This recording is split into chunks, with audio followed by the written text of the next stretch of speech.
Welcome to Strategic Pursuit Podcast. I'm your host, Brandon Macias, and today we have a special guest. His name is Daniel Burnside. Daniel, thank you for coming on the show. Thank you for having me.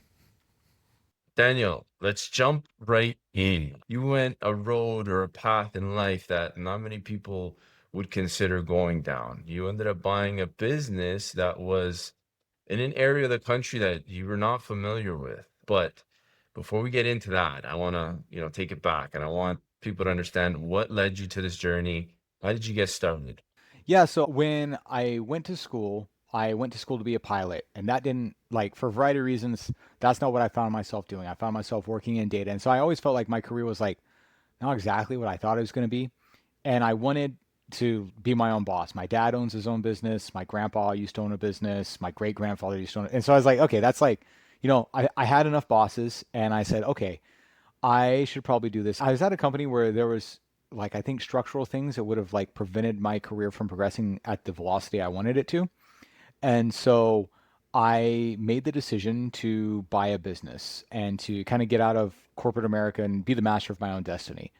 And so that's like kind of what led to the decision for wanting to buy a business. I also, I don't know if you've ever read The Alchemist, but a pretty good book. I recommend it to anyone listening. It's not very long, but it's like an allegory for like careers and building your own wealth and fortune. And I was like, oh yeah, like I could do that. I could go out and like build my own thing.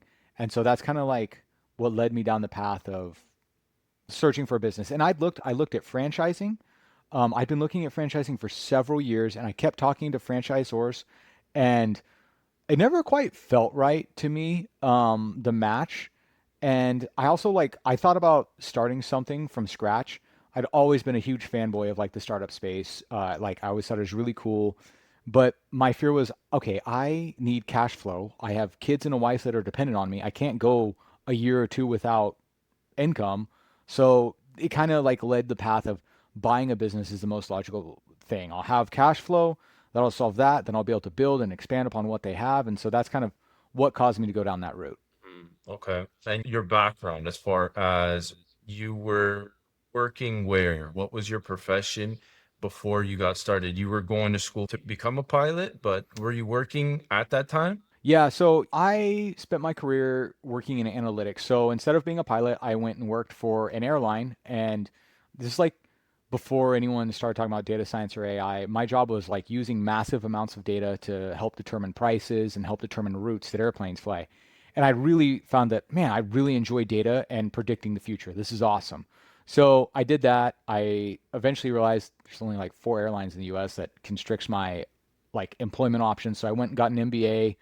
I worked a couple of other jobs. I worked at Amazon for a while. And at the time that I chose to buy the business, I was working at a bank. No one had ever heard of this bank, but we like 4x'd in the course of a year over like 2020.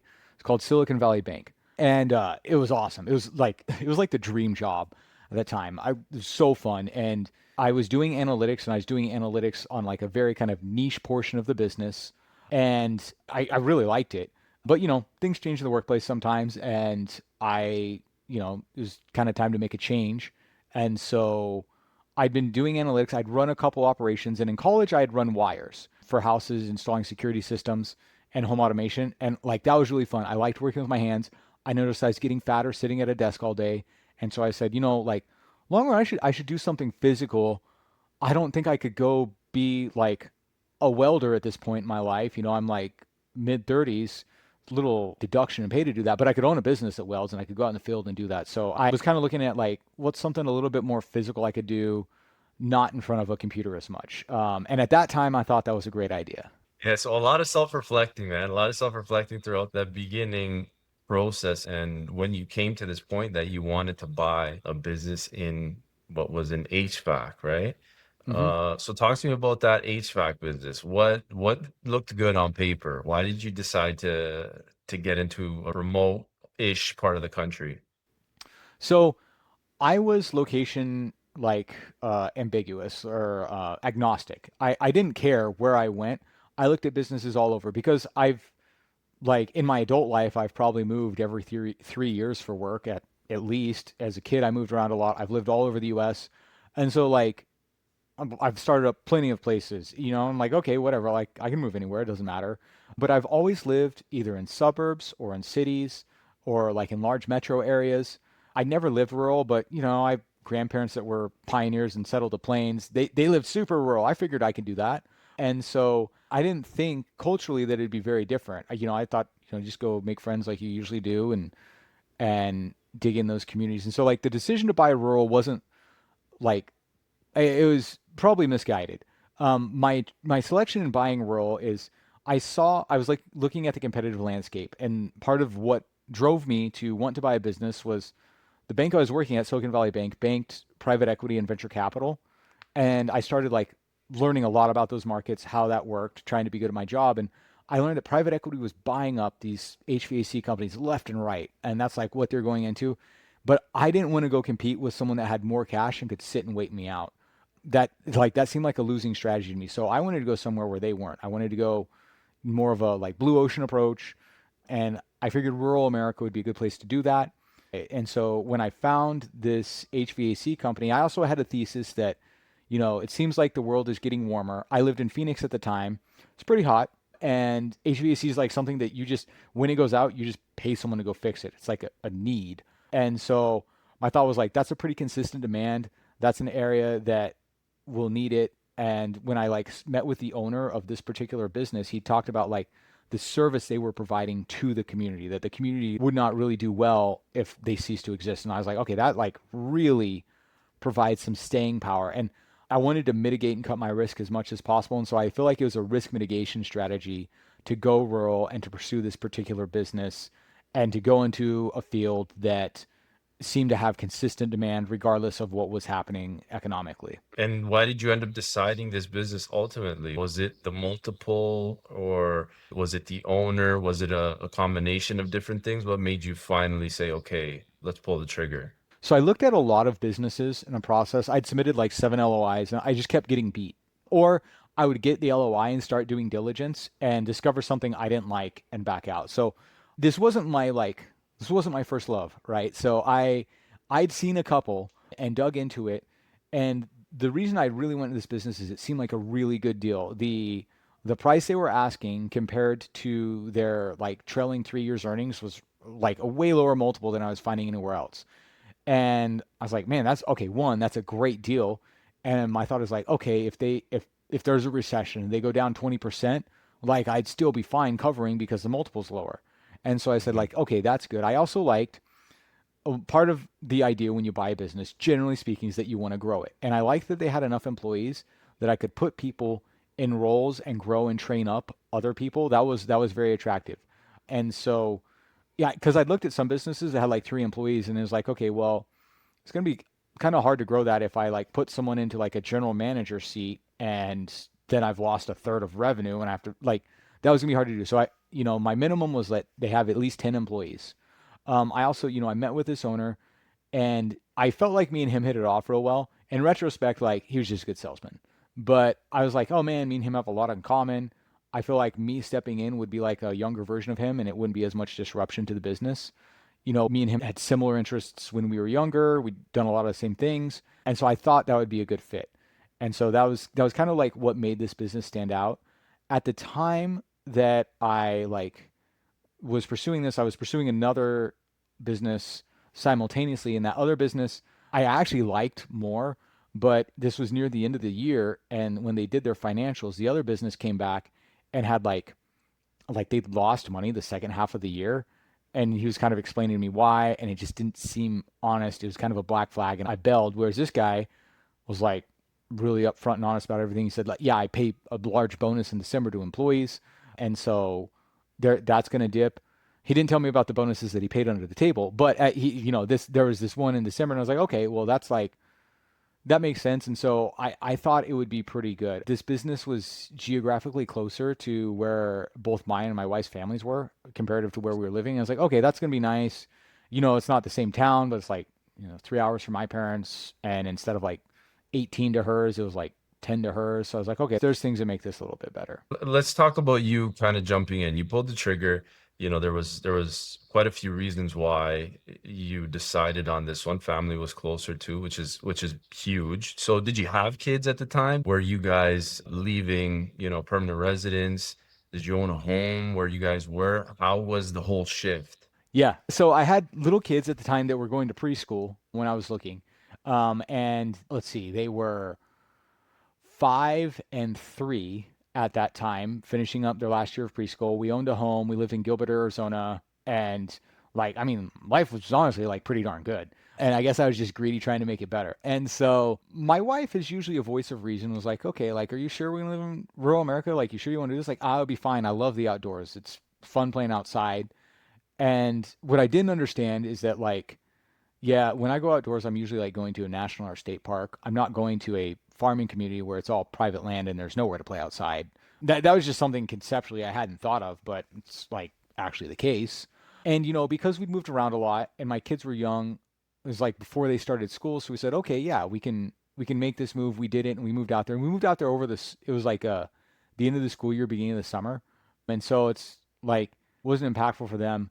My daughter started school there. Went to public school in like let's see, 3 different cities growing up in high school, 4 different cities. Like, it's kind of all the same to me. That's not the case in rural communities. It's very different.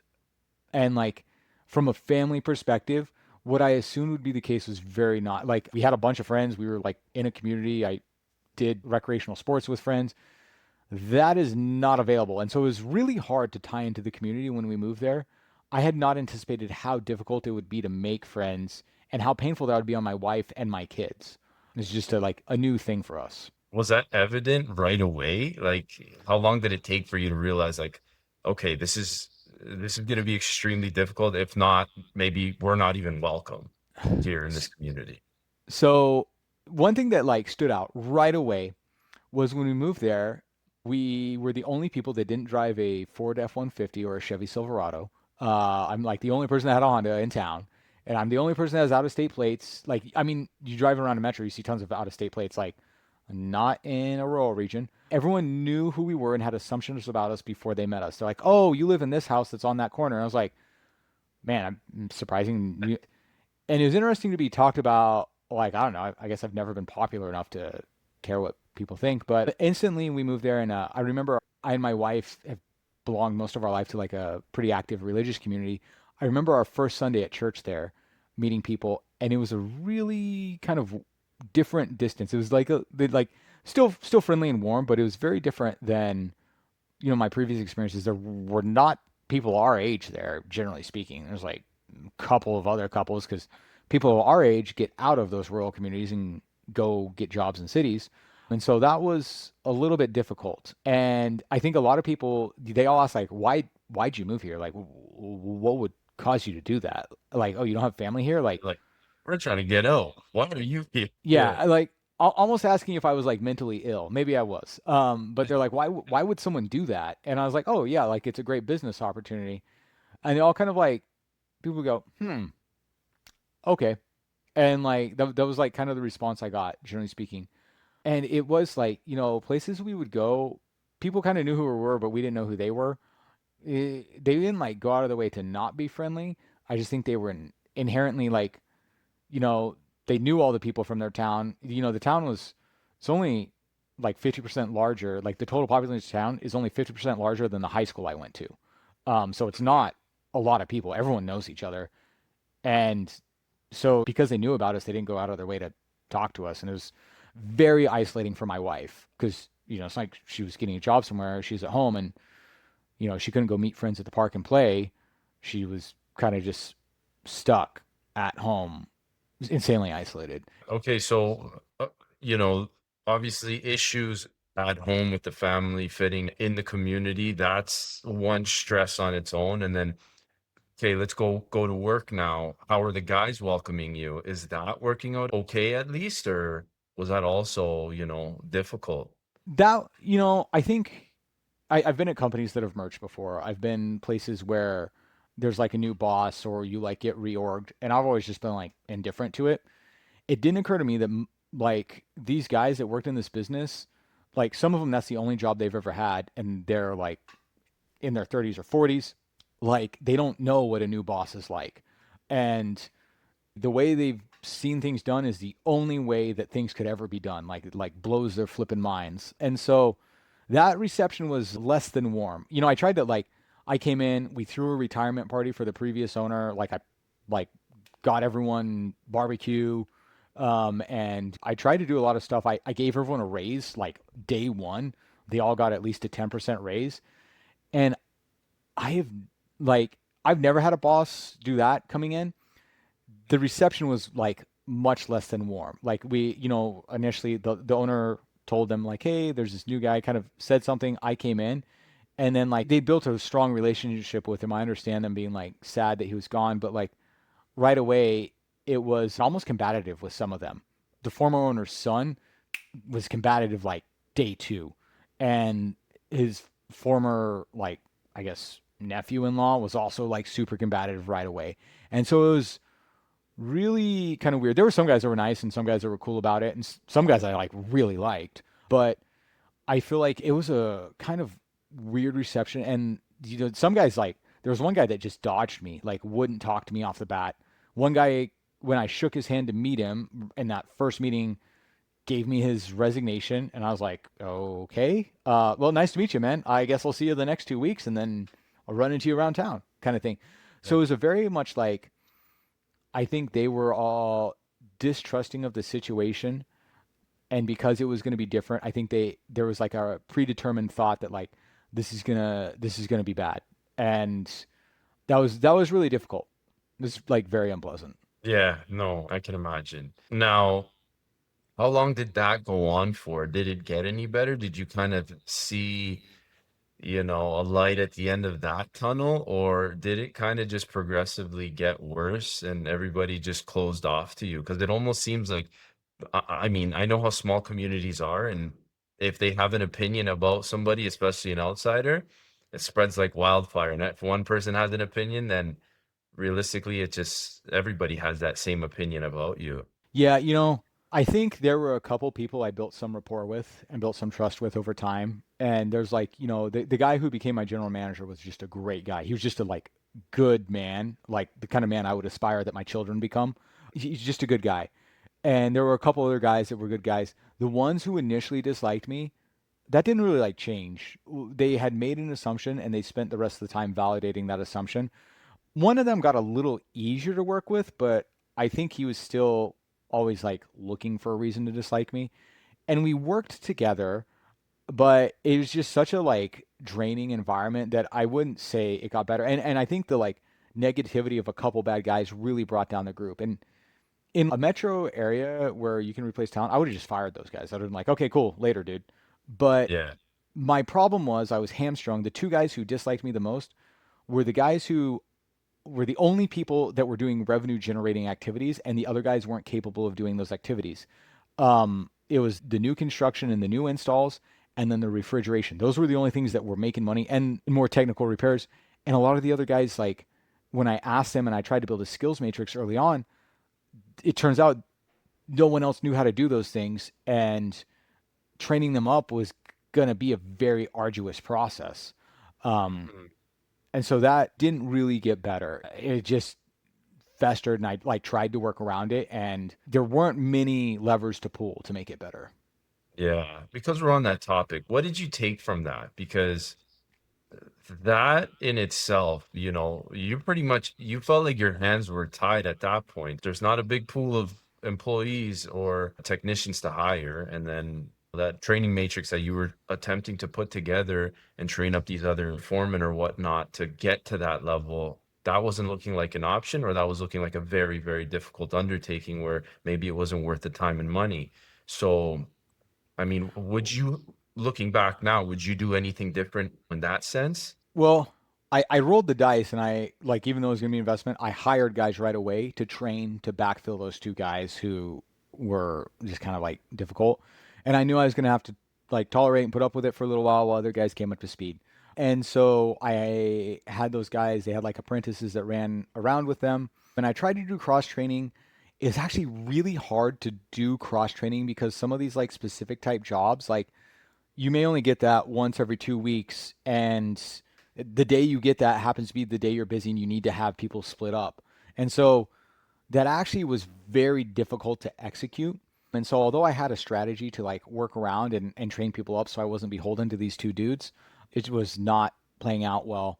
The other levers I looked at pulling is like, okay, this is this market situation, but I do have this business. I now have these like physical assets and I'm like building this skill. I have to expand to other markets. I can't just do this market. That's what I have to do. However, that's not like something you can just like turn on and do. And there were like licensing issues and things that held me up. So I don't know that I would do anything differently. I think I like use the resources available to me, but I kind of, I may have moved a little faster on that. May have been the only thing I would have done differently. It was hard though, because like I had to get licensed in other metros. To do that was going to take a while and had to do like reading. There's some like time limits on some of that. And so I don't know that there's much I could have really done differently there. I think like in retrospect, looking back on it, I had some consultants that worked for me that like early on, they're like, oh, just fire these two guys. And I was like, if I do that, I'm going to go under. But I ended up going under anyways, and it would have been better to pull off the band-aid and just have it done with in 6 months rather than 2.5 years. So that's maybe what I would have done differently is like just bite it, call it a wash, and get out right away. But I don't know that that would have been a great life decision. It would have saved some pain, but I feel like I learned a little bit more trying to endure and grind it out. And I learned a lot more about the industry being there 2 years than being there just for a short time and then going back to what I did before. So. And now the seller, was he involved throughout these 2 years? Did you have a transition with him? What did that look like? Yeah, so we had negotiated that he would stay on for 2 months, and that was the plan. And it took a little while to close the deal. That's just like how these deals work. I had already moved to this town before the deal closed, and like I'd already quit my job and left everything. And then like a couple of days before it closed, he's like, "Oh, I'm only going to stay on 2 weeks," and kind of changed it. And at that point, I should have just backed out and be like, "Well, good luck, man," and left. That's what I should have done. If I was smart, I would have done that. That was like a huge red flag. But I didn't, and I was like, oh, I've already like it was like the sunk cost fallacy. I've already done all this stuff. I've already moved my family. I've already sold my house. Um, okay, I'll take the 2 weeks, and I guess I'll just have to figure it out. And so he stayed around for 2 weeks. I didn't really know what was important, what would have been valuable. And I would say what would have been really valuable is if he went around and introduced me to people and like set me up.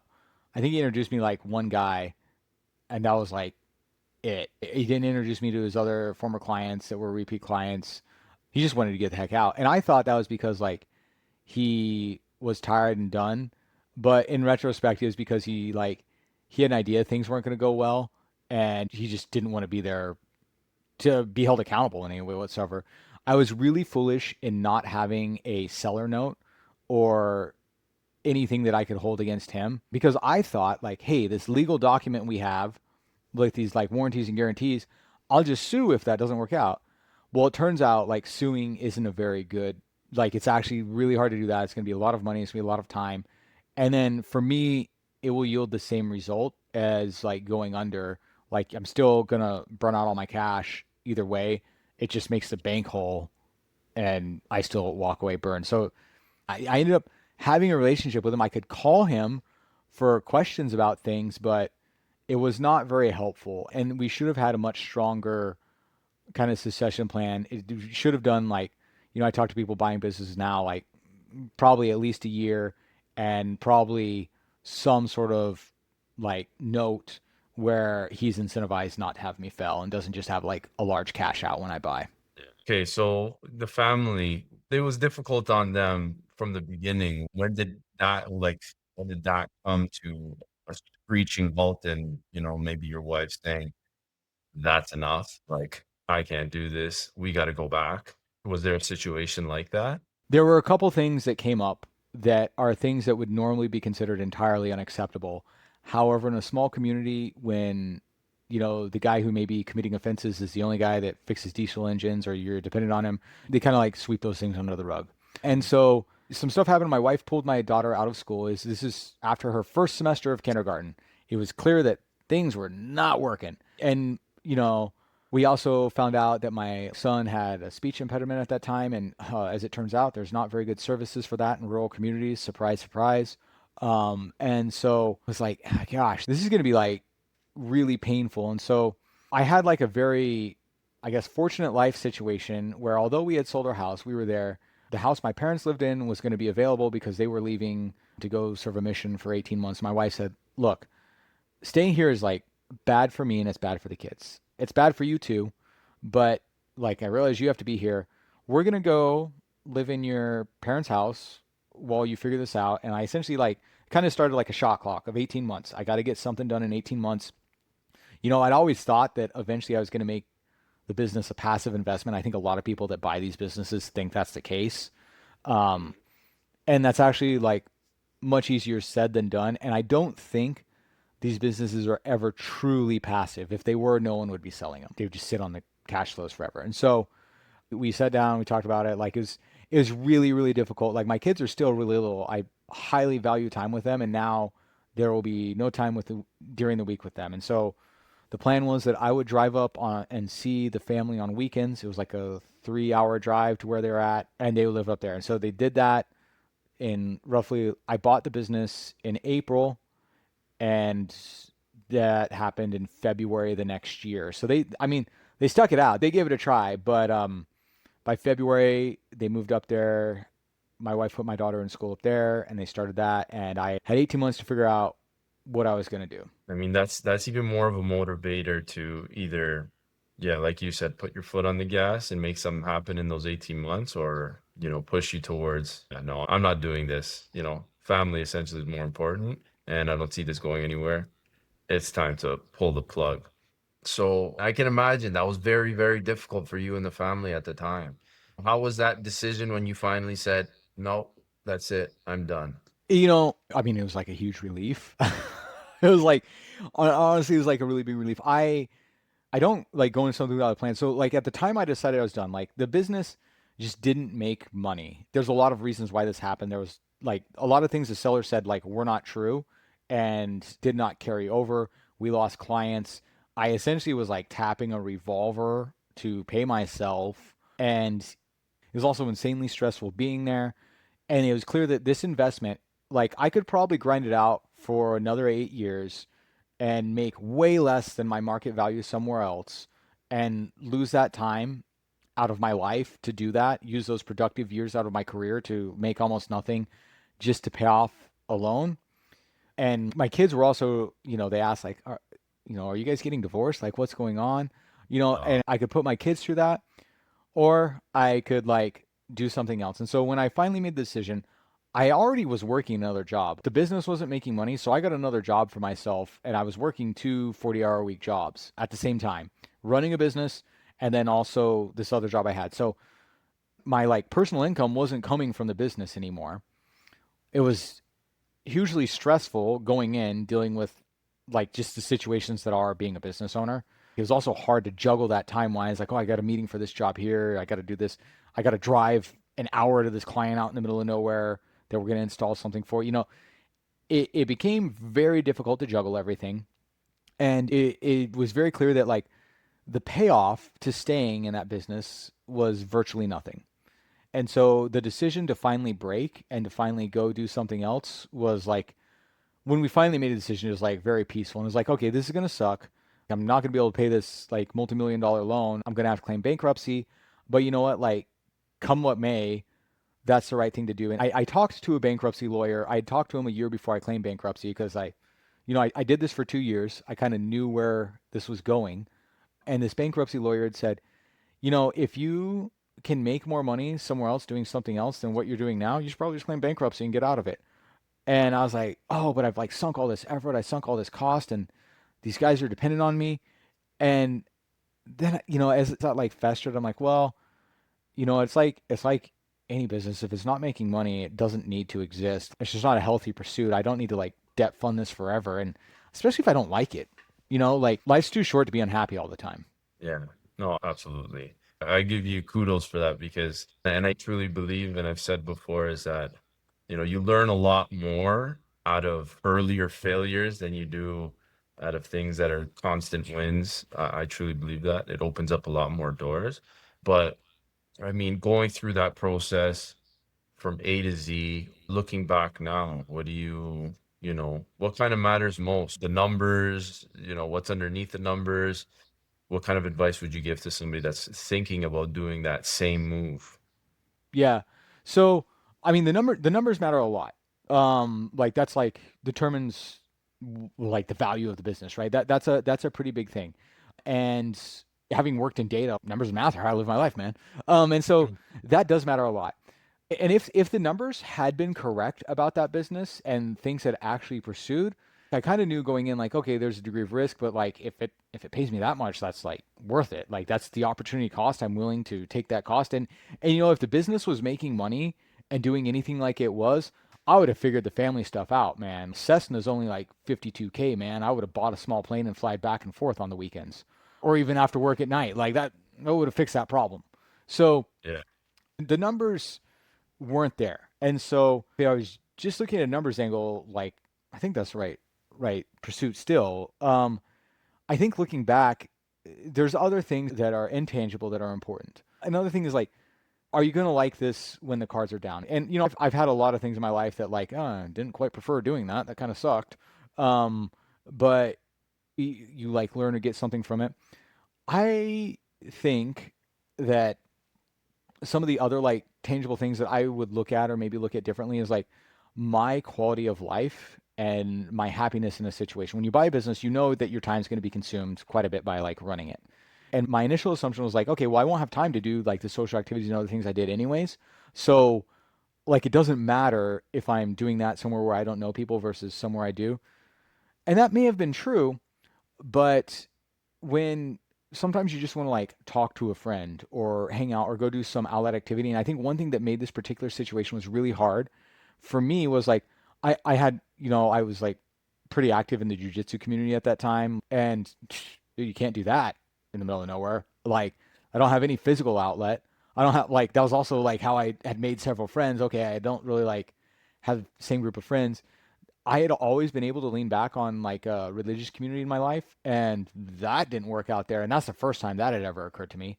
And so, I think the social factor is actually a pretty big deal as far as your outlets. And you may not realize it, but when you buy a business, it's lonely at the top. You're the boss, and so like the people you work with aren't like just your friends. They also can't be honest with you. Like that's a like perverse incentive. They have to tell you what they think you want to hear, and you can try and make it as open a relationship as you want, but like they're not going to say anything that's going to like potentially impact their personal earnings negatively. So socially, that's an important factor I hadn't considered that I probably would consider.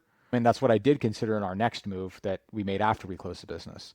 I think the other thing that I definitely would have looked at differently is like family factors. When I was a kid, we moved around where my dad's job was, with the exception of one time where my dad like flew back and forth for 6 months and then he got another job somewhere else. And so I just assume that's like how it is. You just move where dad's job is. That's just like what you do.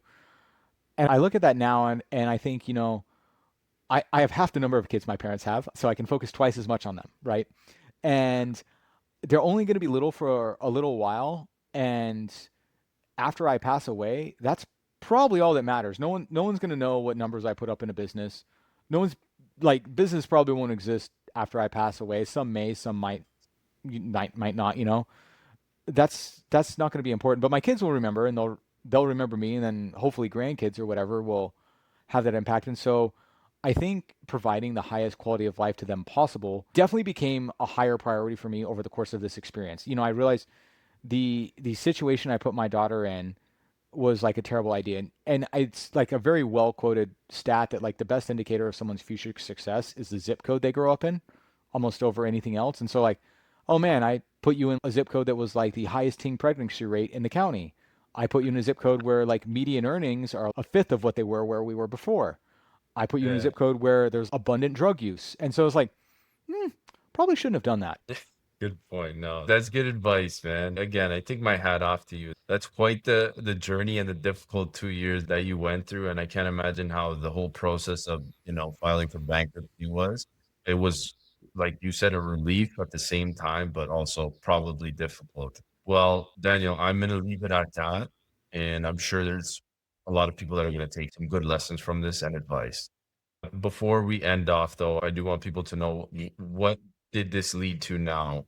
Briefly, what are you doing now? Yeah, so I think the bankruptcy is like a negative note to leave it on. Like, oh, that sucks. I think a lot of people think like, oh, that's the end of the world. But it was like a strategic, tactful, and planned decision where I looked at what options were. I talked with lawyers, understood what bankruptcy rules were, and I planned accordingly, right? And okay, I know this is going to hit in a couple months. This is what I need to do ahead of then. So like I may have claimed bankruptcy, but I like have cars and a house, and I also mentioned I'd taken a second job during that time. I'm now a partner in that business, and I have another business that I'm running doing analytics consulting. So going back to like what my key skill set was for small businesses. And since I like made that decision, made that leap, it's gone very well. I have several clients. I'm like now doing better than I would have been if I had stayed either in corporate America and not bought that business, or better than if I'd stuck in that business. So I'm doing much better financially than I would have thought.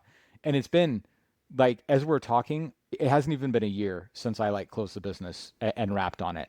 And so I think one of the big takeaways and what I would like tell anyone that's listening is when you have made a bad decision and it's painful to get out of that, whether that be like a bad marriage, a bad business, or something bad that you're in, every day that you don't do something about that and you don't change it is a day that you choose to make that bad decision over again. And you continue to choose that poor path. And things are not going to get better until you choose to end that poor decision and you choose to move forward. And that's like what I did. I knew I was going to take a punch. I knew it was going to be hard and I did it. And it turns out it's actually like much better. And the pain was much shorter lived than I thought it would be. And yeah, okay, like I don't use the Amex Platinum to go to airport lounges anymore.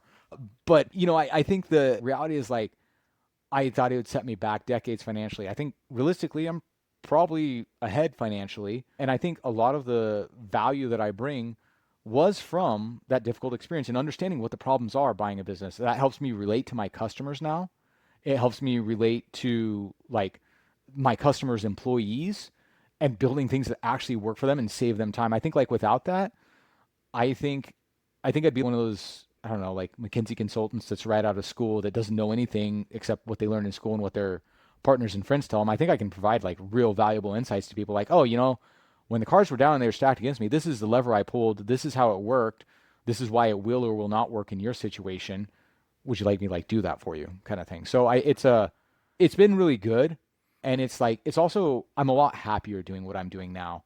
I think we didn't really cover this, but like the timing that I bought my business, I stepped away from analytics as AI took off. And I'm like, I'm missing the coolest wave of my career in what I've done. I've done Yeah. predictive modeling forever. And now it's like actually like super real world applicable. And I like stepped away from that to fix grandma's AC in the middle of nowhere. Like, what am I doing? And now I'm like putting AI into small businesses so they can be competitive strategically against larger businesses and against each other. And it's like, yeah, this is awesome. I like still get to work in the small business space, but I get to like work with analytics I love. So, I mean, that's like my parting thoughts is if you've made a bad decision, change it. Change it today. Don't wait to change it. The thing I would do differently is I would have like pulled the cord sooner, you know? I love it, man. Okay, Daniel, I appreciate that.